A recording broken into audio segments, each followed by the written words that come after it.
¿Los milagros son falsos?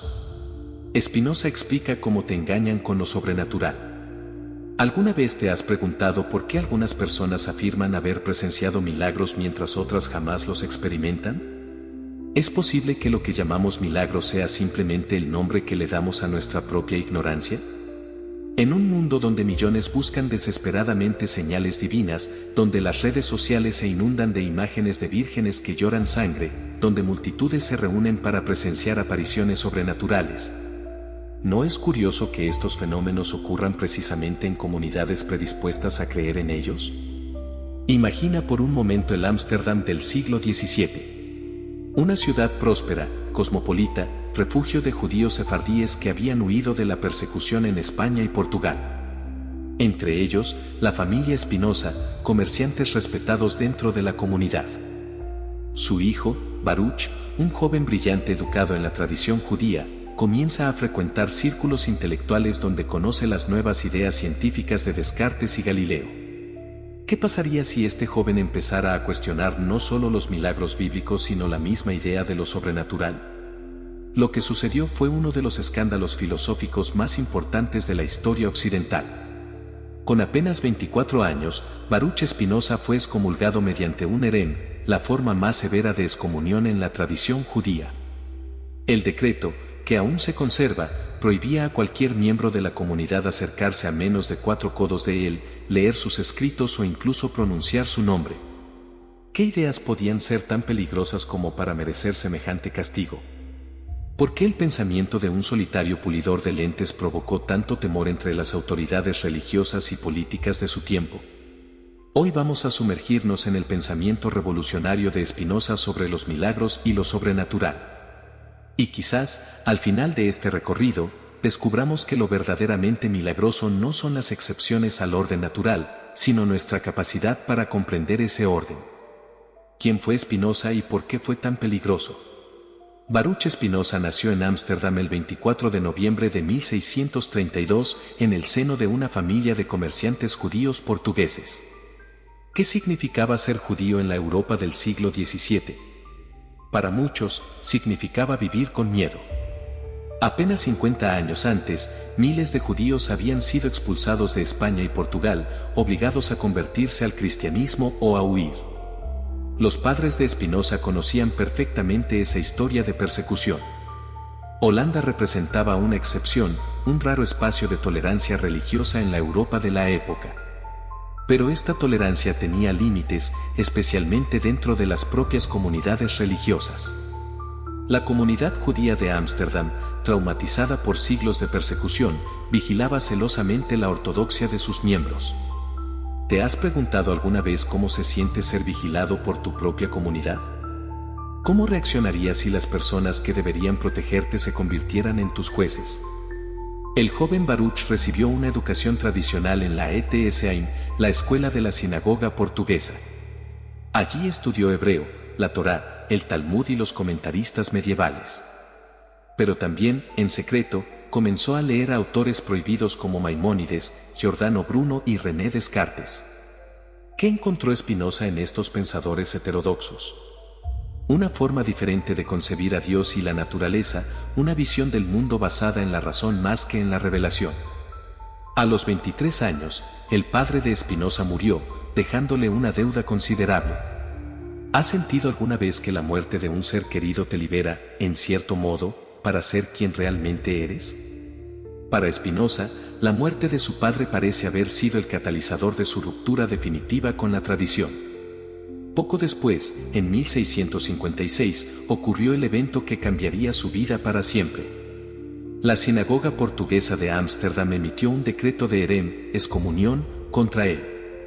El documento, excepcionalmente severo incluso para los estándares de la época, decía: los señores del Mahamad os hacen saber que, habiendo tenido noticia hace algunos días de las malas opiniones y obras de Baruch de Spinoza, procuraron por diversos medios y promesas apartarlo de sus malos caminos.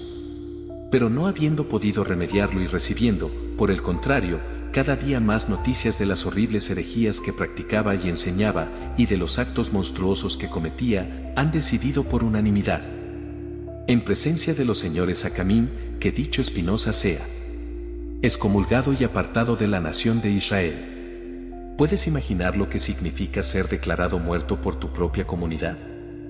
Sentir que el mundo en el que creciste te expulsa como si fueras una enfermedad. Spinoza tenía solo 24 años cuando esto ocurrió.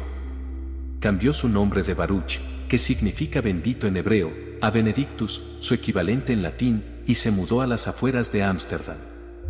¿Cuáles fueron esas horribles herejías que tanto escandalizaron a los rabinos? Los documentos de la época no lo especifican, pero sus obras posteriores nos dan pistas claras. Spinoza había llegado a la conclusión de que Dios no era un ser trascendente y personal que intervenía en el mundo, sino que Dios y la naturaleza eran exactamente lo mismo, Deus ibe natura, Dios, o sea, la naturaleza. Un Dios que es idéntico a la naturaleza no puede actuar contra las leyes naturales, por lo tanto, los milagros, entendidos como violaciones del orden natural, son lógicamente imposibles. Esta idea era revolucionaria y peligrosa por varias razones. En primer lugar, eliminaba la distinción entre creador y creación, piedra angular de las religiones abrahámicas. ¿Has considerado alguna vez lo que significaría que no hubiera un Dios fuera del universo, sino que el universo mismo, con todas sus leyes naturales, fuera lo divino? Esta visión panteísta socavaba siglos de teología tradicional. En segundo lugar, si Dios y la naturaleza son lo mismo, y la naturaleza opera según leyes necesarias e inmutables, entonces Dios no puede actuar caprichosamente ni hacer excepciones. ¿Qué queda entonces de la providencia divina, de la idea de un Dios que responde a oraciones o castiga pecados? ¿Qué queda de la esperanza en intervenciones sobrenaturales que salven a los justos o castiguen a los malvados? Tras su excomunión, Spinoza se ganó la vida como pulidor de lentes, una profesión que le permitía trabajar en soledad mientras desarrollaba su sistema filosófico. ¿No es fascinante que quien revolucionaría nuestra forma de ver el mundo se dedicara precisamente a fabricar instrumentos para ver mejor? En cierto sentido, toda la filosofía de Spinoza puede entenderse como un esfuerzo por pulir las lentes conceptuales con las que observamos la realidad. En 1670, Spinoza publicó anónimamente su Tratado Teológico Político, una obra que causó conmoción en toda Europa. El libro fue descrito como forjado en el infierno y prohibido por las autoridades civiles y religiosas. ¿Qué contenía esta obra para provocar tal escándalo? Una crítica sistemática de la superstición, un análisis racionalista de la Biblia y, lo que nos interesa especialmente, una demoledora crítica del concepto de milagro. Mientras Descartes había intentado reconciliar la nueva ciencia con la religión tradicional, Spinoza dio un paso más radical. La verdadera religión, según él, debía basarse en la razón, no en el miedo a poderes sobrenaturales ni en la esperanza de intervenciones divinas. ¿Alguna vez has pensado que quizás la fe más auténtica sea aquella que ama el mundo tal como es, con sus leyes inmutables, en lugar de esperar que esas leyes sean suspendidas en nuestro beneficio? Spinoza murió en 1677, a los 44 años, probablemente de una enfermedad pulmonar agravada por el polvo de vidrio que respiraba en su trabajo. Vivió modestamente, rechazó cátedras universitarias para preservar su independencia intelectual y nunca se casó. Al momento de su muerte, era conocido en círculos intelectuales de toda Europa, pero sus obras más importantes solo se publicarían póstumamente. ¿No resulta irónico que quien fue silenciado en vida siga hablándonos con tanta claridad casi 350 años después de su muerte? La definición espinosista de milagro. ¿Qué es exactamente un milagro? Antes de adentrarnos en la crítica de Spinoza, debemos comprender qué entendemos habitualmente por este término. Para la mayoría de las tradiciones religiosas, un milagro es un evento extraordinario que contradice o suspende las leyes naturales, atribuido a una intervención divina directa. El mar que se abre para dejar pasar a los israelitas, un enfermo terminal que se recupera inexplicablemente, una estatua que llora sangre. Todos estos fenómenos se consideran milagrosos porque parecen desafiar lo que sabemos sobre el funcionamiento normal del mundo. Pero ¿qué pasaría si lo que llamamos milagro no fuera más que el nombre que damos a nuestra propia ignorancia? Esta es precisamente la propuesta radical de Spinoza. Para él, cuando calificamos algo como milagroso o sobrenatural, lo que realmente estamos diciendo es, no entiendo cómo esto ha ocurrido según las leyes naturales que conozco. En el capítulo 6 de su Tratado Teológico Político, Spinoza escribe: un milagro no es más que un evento cuya causa natural no podemos explicar por el ejemplo de otra cosa familiar. Por lo tanto, un milagro es solo un evento que sobrepasa, o que creemos que sobrepasa, nuestra comprensión. ¿Has notado cómo lo que una vez se consideró milagroso deja de serlo cuando la ciencia avanza? Los eclipses, que en tiempos antiguos se interpretaban como señales divinas, hoy pueden predecirse con exactitud matemática. Las plagas, antes vistas como castigos sobrenaturales, ahora se explican por procesos biológicos y epidemiológicos. La historia del conocimiento humano puede leerse como un progresivo retroceso del territorio de lo milagroso. Pero la crítica de Spinoza va más allá de lo epistemológico. Para él, hay una imposibilidad lógica en la noción misma de milagro entendido como violación del orden natural. ¿Por qué?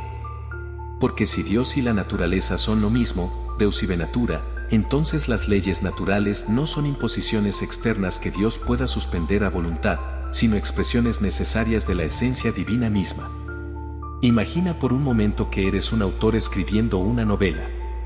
Dentro de esa novela, has establecido ciertas reglas para tu mundo ficticio, la gravedad funciona de cierta manera, los personajes tienen determinadas limitaciones, etc.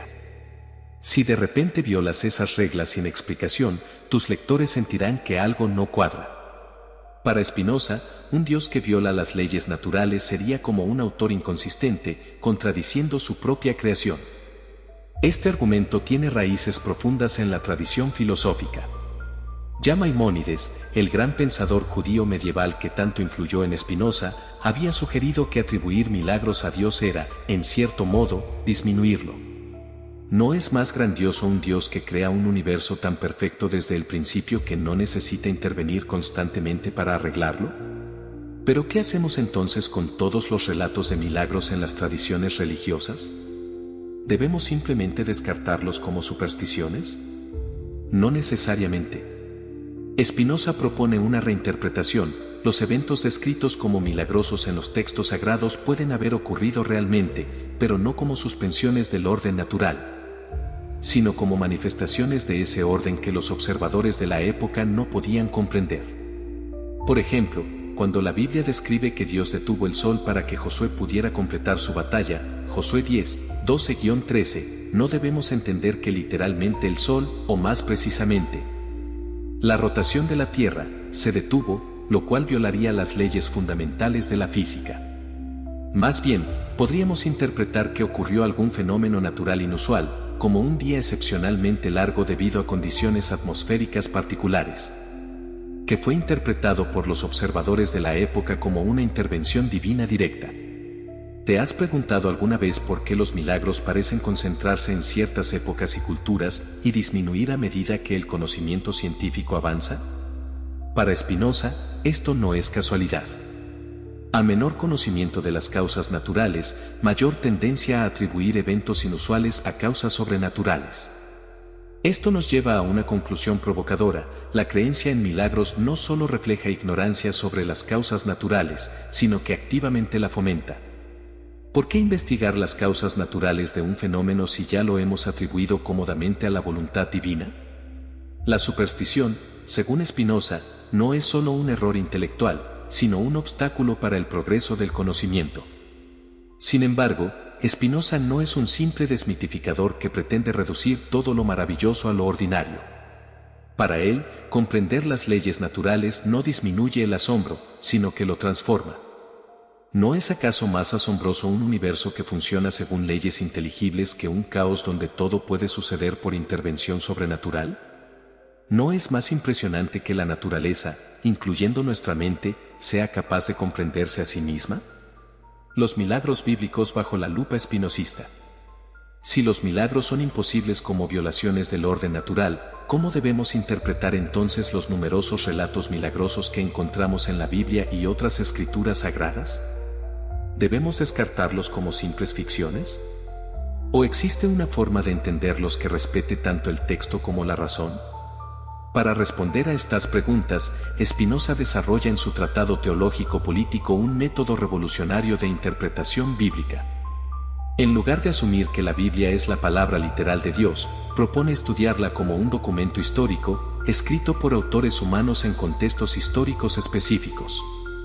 ¿Alguna vez te has preguntado cómo interpretaríamos la Biblia si la leyéramos como leemos cualquier otro texto antiguo, con las mismas herramientas críticas? Tomemos uno de los milagros más famosos del Antiguo Testamento, el paso del Mar Rojo por los israelitas durante el Éxodo. Según el relato bíblico, Moisés extendió su mano sobre el mar, que se dividió formando un camino seco por el que pasó el pueblo de Israel. Cuando los egipcios intentaron seguirlos, las aguas volvieron a su lugar, ahogando al ejército del faraón. ¿Cómo interpretaría Spinoza este episodio? En primer lugar, no negaría necesariamente que algo extraordinario ocurrió. Lo que cuestionaría es la interpretación de ese evento como una suspensión de las leyes naturales. Es posible que los israelitas atravesaran una zona del Mar Rojo, o más probablemente del Mar de los Juncos, según los estudios geográficos modernos, durante un fenómeno natural inusual pero explicable. Los científicos modernos han propuesto varias explicaciones naturales para este evento: un tsunami provocado por la erupción del volcán de Santorini, un fenómeno meteorológico conocido como retroceso del agua causado por fuertes vientos, o simplemente el paso por una zona poco profunda durante la marea baja. ¿No te parece fascinante que la ciencia moderna, en lugar de simplemente descartar el relato bíblico, intente encontrarle una explicación natural, tal como Spinoza habría sugerido? Otro conjunto de milagros bíblicos que Spinoza examinaría críticamente son las famosas 10 plagas de Egipto. En lugar de verlas como castigos sobrenaturales inconexos, podríamos interpretarlas como una cadena de desastres naturales interrelacionados.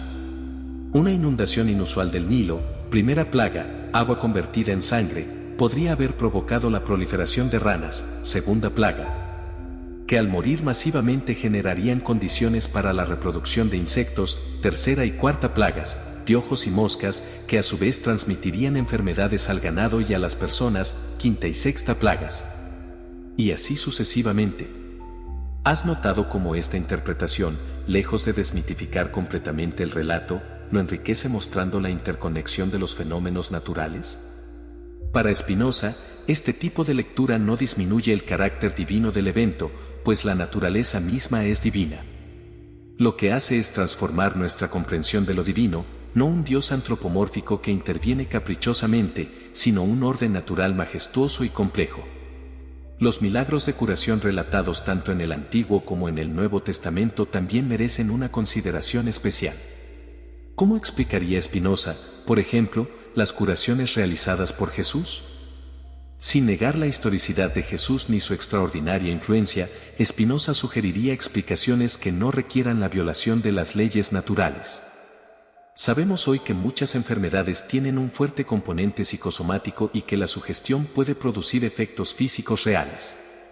Un paralítico cuya condición estuviera parcialmente causada por factores psicológicos podría recuperar cierta movilidad bajo la influencia de una personalidad carismática como la de Jesús.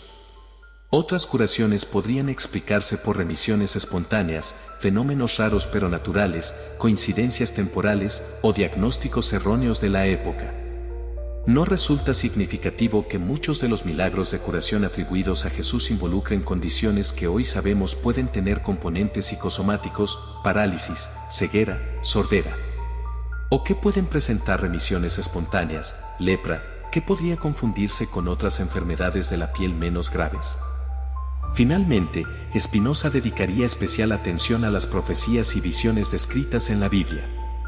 Para él, estas experiencias no serían comunicaciones sobrenaturales desde un reino trascendente, sino experiencias psicológicas intensas interpretadas religiosamente por quienes las vivieron. En el capítulo primero del Tratado Teológico Político, Spinoza analiza extensamente el fenómeno de la profecía. Según él, los profetas no eran personas con facultades sobrenaturales, sino individuos con una imaginación extraordinariamente vívida.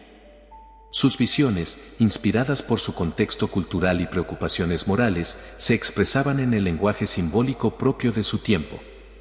¿Alguna vez has considerado cómo las visiones proféticas descritas en la Biblia reflejan invariablemente las preocupaciones y el lenguaje simbólico de su época? Los profetas del antiguo Israel no tuvieron visiones de automóviles o computadoras, sino de carros de fuego y tablillas de piedra. Para Spinoza, esto es evidencia de que estas experiencias, aunque genuinas como vivencias psicológicas, estaban moldeadas por el contexto cultural e histórico de quien las experimentaba. Esta interpretación naturalista de los milagros bíblicos le valió a Spinoza acusaciones de ateísmo y subversión. Sin embargo, él siempre insistió en que su objetivo no era destruir la religión, sino purificarla de elementos supersticiosos. ¿No es posible una religiosidad más madura que no dependa de intervenciones sobrenaturales para reconocer lo divino en el orden natural mismo? La propuesta de Spinoza nos invita a una lectura de los textos sagrados que respete tanto nuestra inteligencia como nuestra sensibilidad religiosa. ¿Qué pasaría si en lugar de leer la Biblia como un manual de hechos literales, la leyéramos como un testimonio del encuentro humano con lo que perciben como divino? ¿No ganaríamos una comprensión más profunda de estos textos, liberados de la necesidad de defender literalmente cada milagro relatado? En última instancia, la crítica espinosista de los milagros bíblicos no pretende negar la experiencia religiosa, sino transformarla. El verdadero milagro, sugiere Spinoza, no es la ocasional suspensión del orden natural, sino la existencia misma de ese orden y nuestra capacidad para comprenderlo. La psicología detrás de nuestra creencia en milagros. ¿Por qué algunos de nosotros vemos milagros por todas partes mientras otros no los ven en ninguna parte? ¿Es posible que nuestra mente esté predispuesta a interpretar ciertos eventos como sobrenaturales? Spinoza, adelantándose varios siglos a la psicología moderna, exploró con agudeza los mecanismos mentales que nos llevan a creer en milagros y otros fenómenos sobrenaturales. Para Spinoza, la creencia en milagros no es simplemente un error intelectual, sino el resultado de poderosas fuerzas psicológicas que moldean nuestra percepción de la realidad. ¿No te has preguntado alguna vez por qué las personas inteligentes y educadas pueden mantener creencias que parecen contradecir la evidencia? ¿Por qué el pensamiento mágico persiste incluso en nuestra era científica? La respuesta, según Spinoza, comienza con dos emociones fundamentales que dominan gran parte de nuestra vida mental, el miedo y la esperanza. En su Ética, Spinoza define el miedo como una tristeza inconstante surgida de la idea de una cosa futura o pasada, de cuya efectividad dudamos en cierta medida. La esperanza, por su parte, es una alegría inconstante surgida de la idea de una cosa futura o pasada, de cuya efectividad dudamos en cierta medida. ¿Has notado cómo estas dos emociones, aparentemente opuestas, comparten una estructura similar? Ambas implican incertidumbre sobre eventos que no podemos controlar. Y precisamente esta incertidumbre es el caldo de cultivo perfecto para interpretaciones sobrenaturales. Piénsalo, ¿cuándo somos más propensos a buscar señales divinas o intervenciones sobrenaturales? Cuando enfrentamos circunstancias que nos generan profundo miedo, una enfermedad grave, una crisis financiera, una guerra, o cuando albergamos intensas esperanzas, recuperar la salud, conocer al amor de nuestra vida. Conseguir un trabajo soñado. En estos momentos de vulnerabilidad emocional, nuestra mente busca desesperadamente patrones, significados, cualquier indicio de que no estamos a merced del azar. En el Tratado Teológico Político, Spinoza lo expresa con contundencia: la superstición nace del miedo, se mantiene por el miedo y al miedo vuelve. ¿No es revelador que las culturas con mayor inseguridad material tiendan a reportar más experiencias sobrenaturales? ¿Que los milagros proliferen especialmente en tiempos de crisis y calamidades? Pero el miedo y la esperanza no actúan solos. Una vez que estamos predispuestos emocionalmente a ver lo sobrenatural, otros mecanismos psicológicos entran en juego para reforzar esta tendencia. Uno de los más poderosos es lo que hoy llamaríamos sesgo de confirmación, la tendencia a notar y recordar información que confirma nuestras creencias previas, mientras ignoramos o desestimamos lo que las contradice. Imagina a alguien que cree firmemente en la eficacia de la oración para curar enfermedades. Cuando reza por alguien y esa persona se recupera, ve una confirmación de su creencia: la oración funcionó. Pero cuando reza y la persona no mejora, encuentra explicaciones alternativas: no era el plan divino, no rezamos con suficiente fe, Dios tiene otros planes. ¿Te suena familiar este patrón? El resultado es que la creencia en el poder sobrenatural de la oración se mantiene intacta, inmune a la falsación empírica. Spinoza, aunque no utilizaba esta terminología moderna, comprendió perfectamente este mecanismo. En la proposición 49 del libro 2 de la Ética escribe: en la mente no se da ninguna abolición, o sea, afirmación y negación, aparte de aquella que implica la idea en cuanto que es idea. En lenguaje contemporáneo, nuestras creencias previas determinan cómo interpretamos la nueva información, no al revés.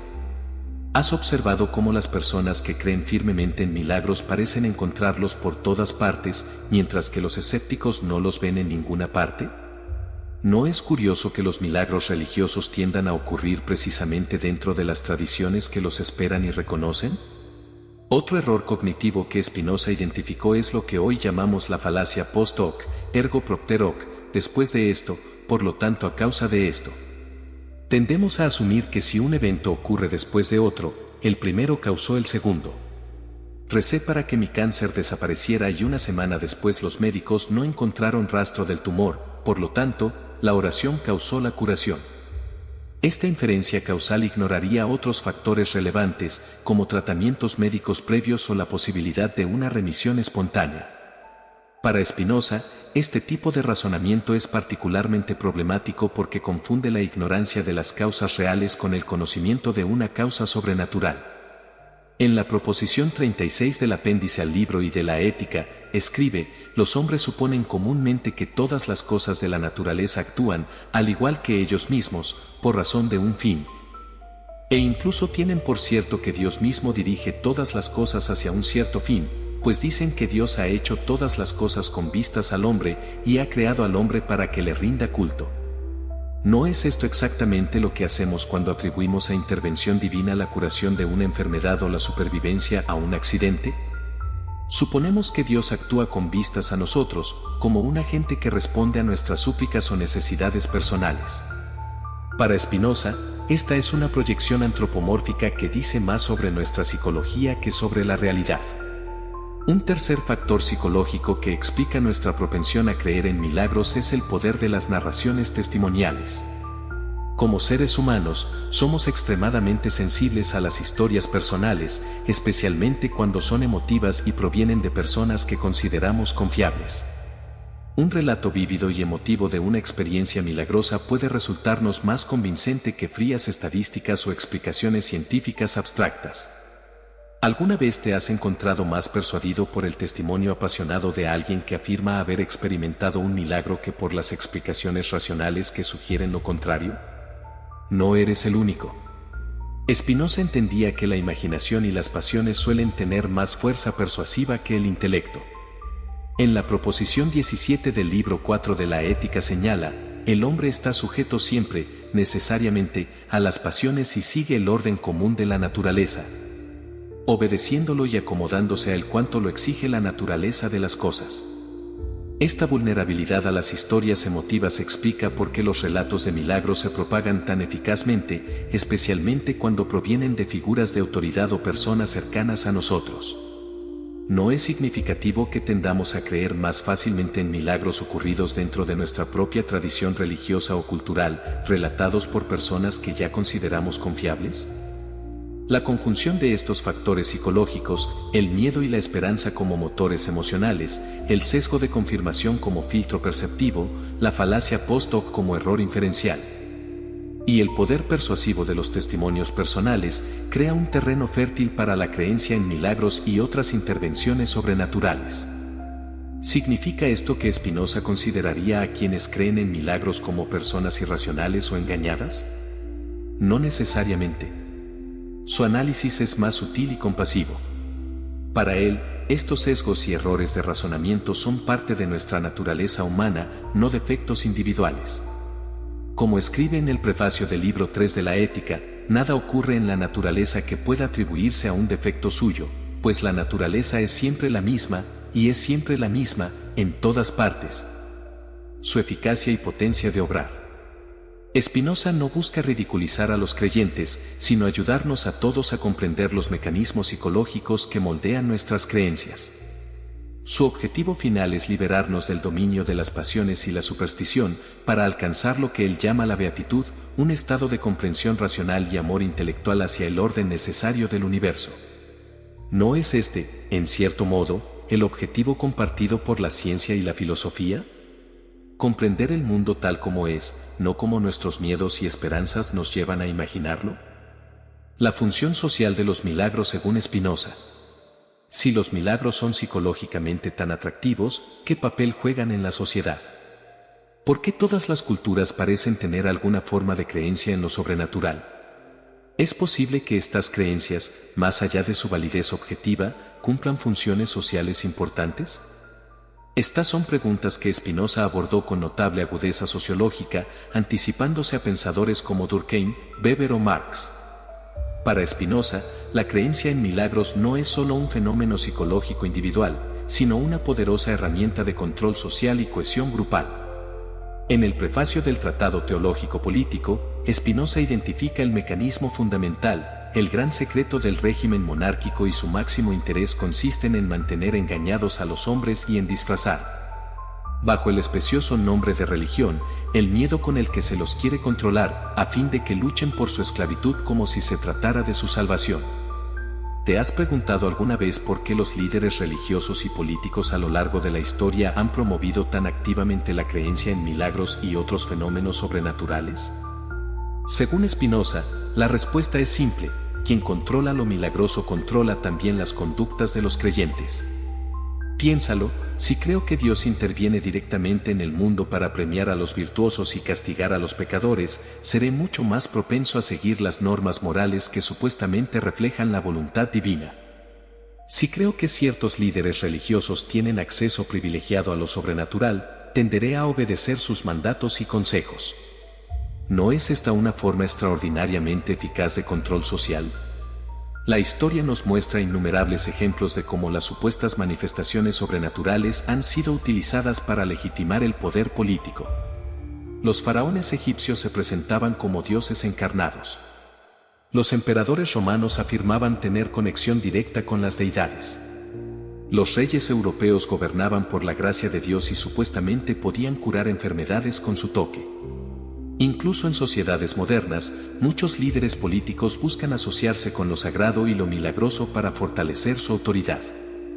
Lo que Spinoza vio con claridad es que este uso político de lo sobrenatural no requiere un cinismo calculador por parte de las autoridades. Los líderes religiosos y políticos que promueven creencias en milagros a menudo son sinceros en su fe. El mecanismo funciona precisamente porque todos, gobernantes y gobernados, comparten estas creencias. ¿No es más efectivo un control social que ni siquiera es percibido como tal por quienes lo ejercen? La superstición, según Spinoza, es particularmente útil para controlar a masas en épocas de crisis e incertidumbre. En el capítulo 6 del Tratado Teológico Político escribe: la superstición solo puede surgir del miedo y mantenerse gracias a él, y, si queremos analizar los casos particulares, veremos claramente que la superstición debe ser necesariamente muy variada e inconstante, como todas las alucinaciones de la mente y los ataques de ira, y, en fin, que solo se mantiene por la esperanza, el odio, la ira y el engaño. Puesto que no se origina en la razón, sino exclusivamente en la pasión y la pasión más potente. ¿Has notado cómo en momentos de crisis colectiva, guerras, epidemias, catástrofes naturales, proliferan los reportes de milagros y otras manifestaciones sobrenaturales? Para Spinoza, esto no es casualidad. La incertidumbre extrema activa nuestros mecanismos psicológicos de miedo y esperanza, haciéndonos más vulnerables a interpretaciones sobrenaturales. Y precisamente en estos momentos de vulnerabilidad colectiva, la creencia en una autoridad superior que puede violentar las leyes naturales para protegernos resulta enormemente tranquilizadora. La superstición cumple así una doble función: proporciona consuelo psicológico ante la incertidumbre y simultáneamente refuerza la obediencia a las autoridades que se presentan como intérpretes de lo divino. ¿No es esta una combinación extraordinariamente eficaz para el control social? Spinoza va aún más lejos al sugerir que la superstición actúa como un obstáculo para la libertad humana. Una mente dominada por el miedo a potencias sobrenaturales impredecibles difícilmente puede desarrollar un pensamiento verdaderamente libre. Como escribe en el prefacio del Tratado Teológico Político, los hombres no serían víctimas de ninguna superstición si pudieran gobernar todas sus cosas según un plan seguro o si la fortuna les fuera siempre favorable. Pero, como con frecuencia se encuentran en tales dificultades que no saben qué decisión tomar, y como los inciertos bienes de la fortuna que desmedidamente desean, les hacen fluctuar miserablemente, la mayoría de las veces, entre la esperanza y el miedo, están siempre dispuestos a creer cualquier cosa. Es posible que nuestras sociedades fomenten activamente la superstición, no como resultado de una conspiración malévola, sino como mecanismo espontáneo de autorregulación social. Spinoza parece sugerirlo cuando observa cómo diversos grupos religiosos compiten por demostrar que sus milagros son más impresionantes o auténticos que los de sus rivales. Esta competencia por lo sobrenatural revela, según Spinoza, la naturaleza política y no meramente espiritual de muchas manifestaciones religiosas. Los milagros se convierten así en una especie de capital simbólico que diferentes grupos utilizan para afirmar su superioridad espiritual y, por extensión, su autoridad moral y política. ¿No has observado cómo diferentes tradiciones religiosas suelen desestimar los milagros de otras como supersticiones, mientras afirman la autenticidad de los propios? Para Spinoza, esta selectividad en la aceptación de lo sobrenatural es reveladora. Lo que determina nuestra credulidad no es la evidencia objetiva, sino nuestra afiliación cultural y religiosa previa. Otro aspecto sociológico fascinante que Spinoza señaló es la distribución desigual de la creencia en milagros en la sociedad. En la proposición 49, Escolio, del libro 2 de la Ética, escribe: no es de extrañar que hayan surgido tantas controversias en la Iglesia y que éstas hayan degenerado, por último, en supersticiones. Pues está muy claro que ello ha ocurrido porque tales misterios han sido defendidos con argumentos carnales, y porque los hombres, por un perverso espíritu de contradicción, transforman la religión en objeto de controversia y condenan a los demás. ¿Has notado cómo la creencia en milagros y otras intervenciones sobrenaturales tiende a ser más común entre las clases menos educadas, mientras que las élites intelectuales suelen adoptar posturas más racionalistas? Para Spinoza, esta división no es accidental sino funcional, permite a las élites mantener un dominio intelectual sobre las masas, promoviendo creencias que ellos mismos no necesariamente comparten. Esta aristocracia del conocimiento versus la democracia de la superstición crea una dinámica social particular, donde quienes comprenden las causas naturales pueden prever y manipular eventos que para otros parecerán milagrosos. ¿No es esta asimetría de conocimiento una poderosa herramienta de control social? Sin embargo, sería un error interpretar a Spinoza como un cínico elitista que desprecia la religiosidad popular. Su objetivo no es ridiculizar a las masas supersticiosas, sino liberar a todos los seres humanos del yugo de la ignorancia y el miedo. Para él, una sociedad verdaderamente libre sería aquella donde todos pudieran comprender racionalmente el mundo, sin necesidad de recurrir a explicaciones sobrenaturales.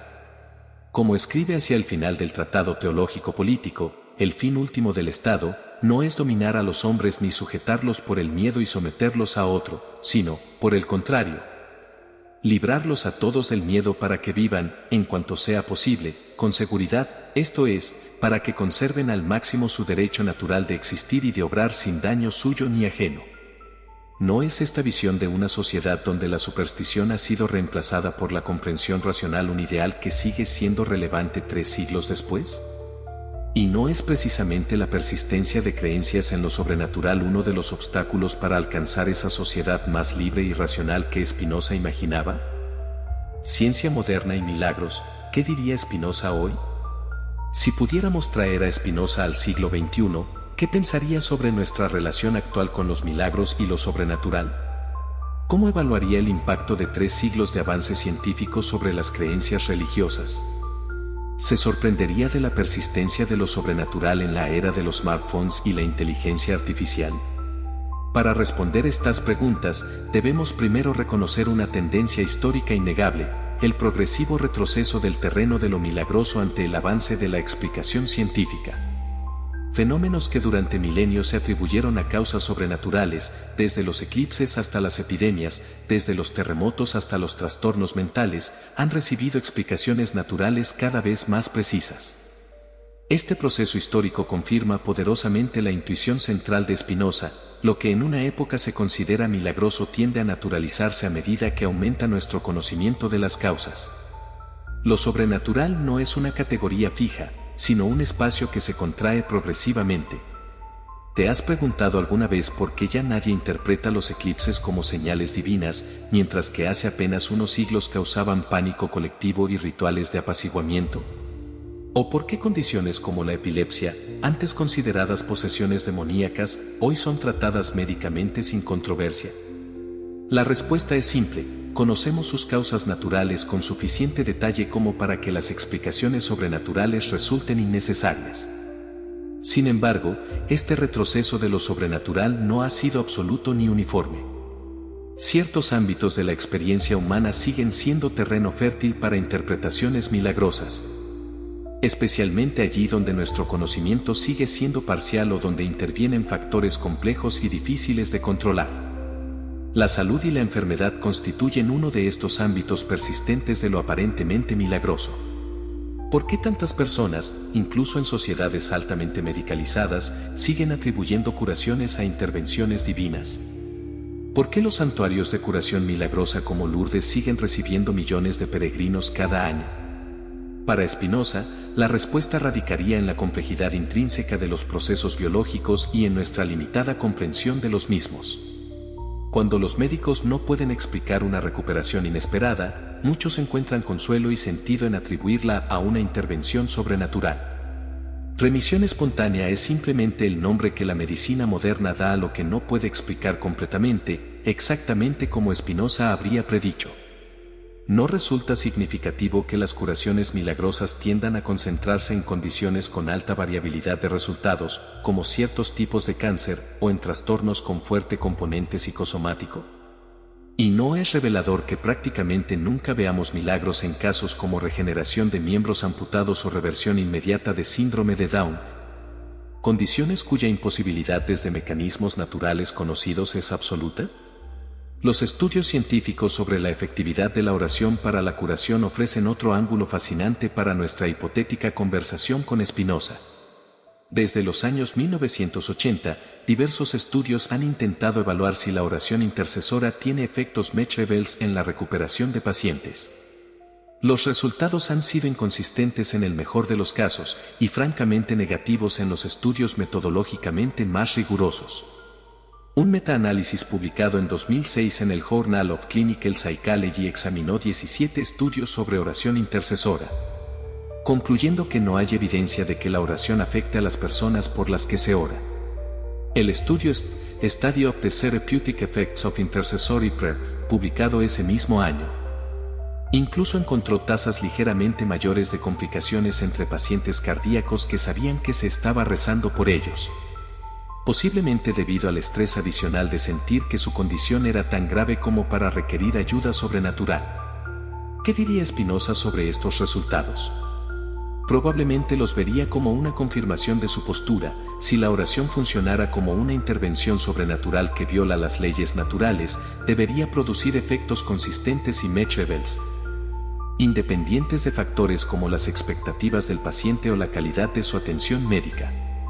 La ausencia de tales efectos consistentes sugiere que cualquier beneficio de la oración probablemente proviene de factores psicológicos naturales como el efecto placebo o la reducción del estrés. Pero quizás el desarrollo científico que más habría interesado a Spinoza es el surgimiento de la neuroteología, el estudio de las bases cerebrales de las experiencias religiosas y místicas. Utilizando tecnologías como la resonancia magnética funcional, fMRI, y la tomografía por emisión de positrones, PET. Investigadores como Andrew Newberg han identificado patrones de actividad cerebral asociados con estados meditativos profundos y experiencias místicas intensas.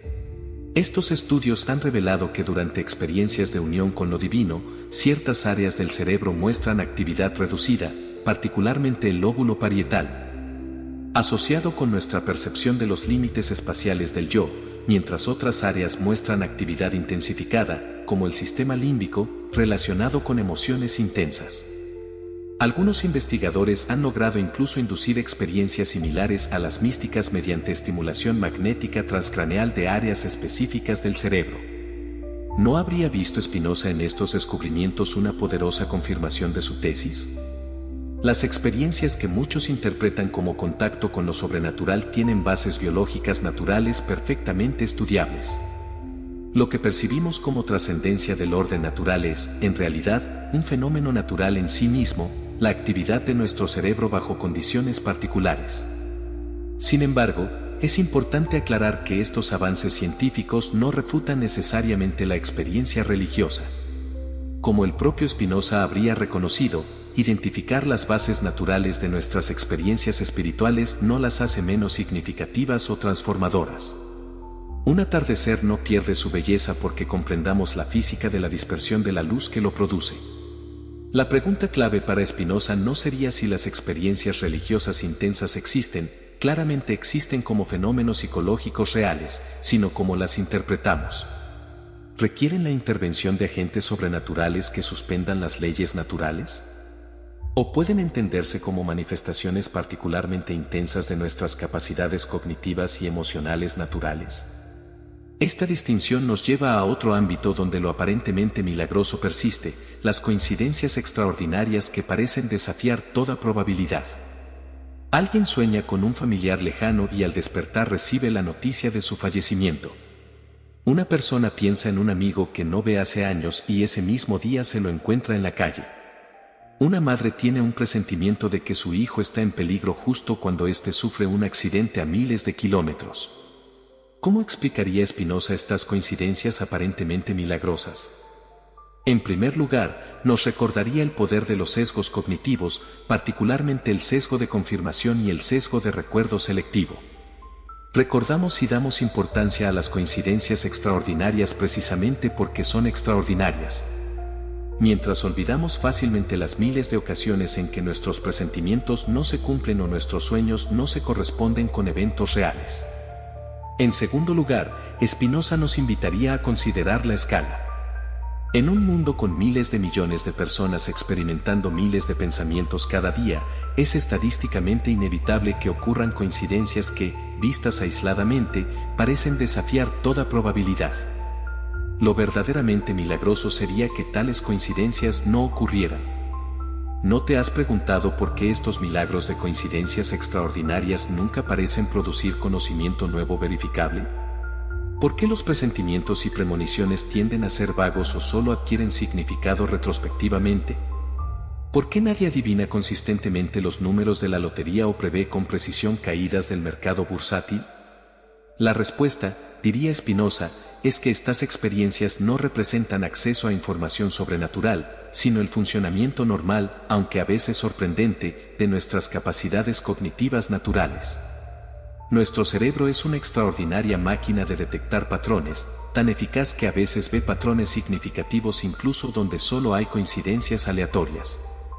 En resumen, si pudiéramos traer a Spinoza al siglo XXI, probablemente vería en el avance científico una impresionante confirmación de sus tesis fundamentales sobre los milagros. A medida que nuestra comprensión de las causas naturales se ha expandido, el territorio de lo aparentemente milagroso se ha contraído. Los fenómenos que aún interpretamos como sobrenaturales tienden a concentrarse precisamente en aquellas áreas donde nuestro conocimiento sigue siendo limitado o donde intervienen factores psicológicos complejos. Sin embargo, Spinoza quizás se sorprendería de la persistencia de creencias sobrenaturales incluso entre personas educadas en sociedades científicamente avanzadas. ¿Cómo es posible que en la era de los smartphones y el genoma humano secuenciado, millones de personas sigan creyendo en milagros, fantasmas, ángeles y otras entidades sobrenaturales? La respuesta, sugeriría Spinoza, es que la ciencia ha avanzado inmensamente en responder al cómo de los fenómenos naturales, pero sigue dejando sin respuesta satisfactoria el porqué existencial que muchos buscan en la religión. Y mientras nuestra comprensión científica del mundo supere nuestra capacidad emocional para integrarnos en él sin narrativas trascendentes, lo sobrenatural seguirá ocupando un espacio en nuestra experiencia colectiva. ¿No es esta persistencia de lo sobrenatural en plena era científica un testimonio de lo profundamente arraigados que están en nuestra psicología los mecanismos que Spinoza identificó hace más de 3 siglos? Voy a desarrollar en profundidad los capítulos 7, 8 y la conclusión del guión sobre Spinoza y los milagros, incorporando preguntas retóricas para generar mayor engajamiento, manteniendo el español latino y eliminando las referencias a capítulos, música y elementos de edición. Críticas al enfoque espinosista de los milagros. ¿Es realmente posible explicarlo todo desde la razón como proponía Spinoza? A pesar de la elegancia y coherencia del sistema espinosista, numerosas voces se han alzado señalando sus posibles limitaciones. La confianza casi inquebrantable que Spinoza depositaba en la capacidad humana para explicar racionalmente todo fenómeno podría considerarse, paradójicamente, tan dogmática como la fe ciega en lo sobrenatural. ¿No estaremos simplemente sustituyendo una forma de dogmatismo por otra? Los críticos nos invitan a considerar si acaso existen límites inherentes a nuestro conocimiento, fronteras que la razón humana, por su propia naturaleza finita, jamás podrá traspasar. ¿Y qué hay de la trascendencia? Al identificar a Dios con la naturaleza misma, Spinoza elimina por completo la posibilidad de algo que trascienda lo natural. Pero, ¿no es precisamente esta trascendencia el núcleo de la experiencia religiosa para millones de personas? Incontables tradiciones espirituales a lo largo de la historia humana han sostenido que lo divino no puede reducirse a lo meramente natural, sino que lo excede fundamentalmente. ¿Estamos dispuestos a descartar todas estas experiencias como simples confusiones o autoengaños? Teólogos contemporáneos han intentado tender puentes entre la crítica racional espinosista y la preservación de los textos sagrados. ¿Y si los relatos de milagros no fueran reportes literales de eventos históricos sino expresiones simbólicas de verdades espirituales más profundas? Esta interpretación permitiría mantener el valor de estos relatos sin necesidad de afirmar la suspensión de leyes naturales. ¿Qué es realmente lo importante en un milagro? Pensadores religiosos actuales argumentan que la verdadera esencia de lo milagroso no reside en si viola o no leyes físicas, sino en su capacidad para transformar existencialmente a quien lo experimenta. ¿No podría un evento completamente natural ser experimentado como milagroso cuando toca las fibras más profundas de nuestra existencia? El milagro sería entonces una experiencia transformadora, no una anomalía física. Quizás lo más valioso del enfoque espinosista sea precisamente cómo nos obliga a confrontar estas preguntas difíciles. ¿Pueden coexistir la razón crítica y una forma de espiritualidad no supersticiosa? ¿Es posible mantener cierto sentido de lo trascendente sin abandonar el compromiso con la racionalidad? Vivir en un mundo sin milagros, la propuesta ética de Spinoza. ¿Qué queda cuando abandonamos la creencia en milagros como intervenciones sobrenaturales? Para muchos, la primera reacción podría ser de desencanto. Sin embargo, Spinoza nos ofrece una perspectiva radicalmente diferente. Lejos de empobrecer nuestra experiencia del mundo, la comprensión racional la enriquece y profundiza. ¿Has sentido alguna vez la diferencia entre contemplar algo que no entiendes y observar algo que comienzas a comprender en su complejidad? Para Spinoza, existe una transformación fundamental cuando pasamos del asombro pasivo ante lo inexplicable a la comprensión activa de las causas naturales. Este tránsito constituye el verdadero camino hacia la libertad humana. ¿No es acaso más liberador entender las fuerzas que operan en nuestras vidas que simplemente maravillarnos ante ellas sin comprenderlas? En la visión espinosista, la superstición nos mantiene en un estado perpetuo de miedo e ignorancia. ¿Cuántas personas viven atemorizadas por señales, presagios y sucesos que interpretan como castigos o advertencias divinas? Al renunciar a estas interpretaciones supersticiosas, nos liberamos de un pesado yugo emocional. ¿No resulta exhaustivo vivir constantemente interpretando el mundo en términos de intervenciones sobrenaturales arbitrarias? Pero Spinoza va más allá, nos propone una forma revolucionaria de amor hacia el mundo. ¿Qué significaría amar la naturaleza no porque esperamos que nos conceda favores sobrenaturales, sino por la necesidad y belleza de su propio orden? Esta es la beatitud intelectual que Spinoza describe, un amor hacia Dios / naturaleza basado no en el miedo o la esperanza de milagros, sino en la comprensión profunda del orden necesario del universo. ¿Es posible una ética sin la promesa de recompensas sobrenaturales? Para muchas tradiciones religiosas, la motivación moral reside en la intervención divina que premia la virtud y castiga el vicio, frecuentemente a través de milagros o intervenciones sobrenaturales. Spinoza rompe radicalmente con esta concepción. ¿Y si la virtud fuera su propia recompensa? ¿Si el conocimiento y la vida racional constituyeran en sí mismos la mayor felicidad posible? Pensemos en las implicaciones de esta ética espinosista para nuestra vida cotidiana. ¿Cómo cambiaría nuestra relación con los demás si actuáramos éticamente no por miedo al castigo divino o esperanza de recompensa sobrenatural, sino por la comprensión racional de que la vida virtuosa es intrínsecamente más plena y satisfactoria? ¿No sería esta una base más sólida para una ética universal? ¿Y qué hay de nuestro sentido de asombro? Al rechazar los milagros como suspensiones del orden natural, ¿no estamos perdiendo una fuente importante de maravilla y admiración? La respuesta de Spinoza es contundente: lo verdaderamente asombroso no son las supuestas violaciones del orden natural, sino la capacidad misma de la mente humana para comprender ese orden.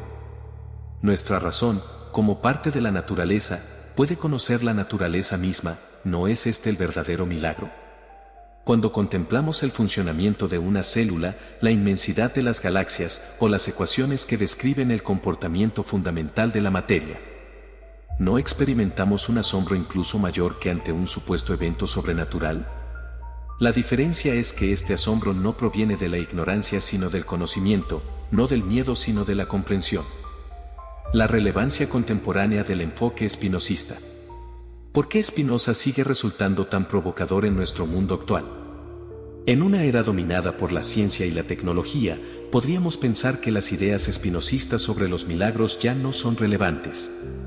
Sin embargo, basta observar el panorama contemporáneo para descubrir que la creencia en lo sobrenatural sigue profundamente arraigada en nuestras sociedades. ¿No resulta paradójico que mientras enviamos rovers a Marte y desciframos el genoma humano, millones de personas sigan interpretando coincidencias cotidianas como milagros divinos? Esta contradicción revelaría, según la perspectiva espinosista, que el avance tecnológico no garantiza por sí mismo una transformación en nuestra forma de comprender el mundo.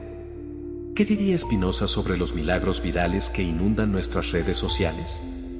Imágenes de supuestas apariciones religiosas en tostadas o manchas de humedad, curaciones inexplicables o coincidencias interpretadas como señales divinas circulan diariamente generando millones de reacciones. ¿No es este fenómeno una confirmación contemporánea de las observaciones espinosistas sobre nuestra tendencia a interpretar lo que no comprendemos como sobrenatural? El auge de movimientos pseudocientíficos y teorías conspirativas también podría analizarse desde una perspectiva espinosista.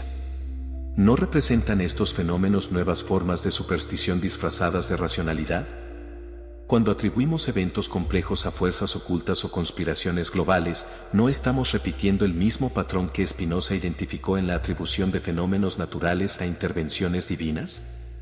Por otro lado, ¿qué podemos decir de las tensiones entre ciencia y religión que seguimos presenciando? Debate sobre la enseñanza del evolucionismo versus creacionismo, controversias sobre tratamientos médicos versus curaciones por fe, o discusiones sobre el origen del universo siguen ocupando espacios importantes en nuestra sociedad. ¿No podría el enfoque espinosista ofrecernos herramientas valiosas para navegar estas tensiones sin caer en fundamentalismos de ningún tipo? La propuesta espinosista nos invita a preguntarnos: ¿es posible una espiritualidad post-milagrosa?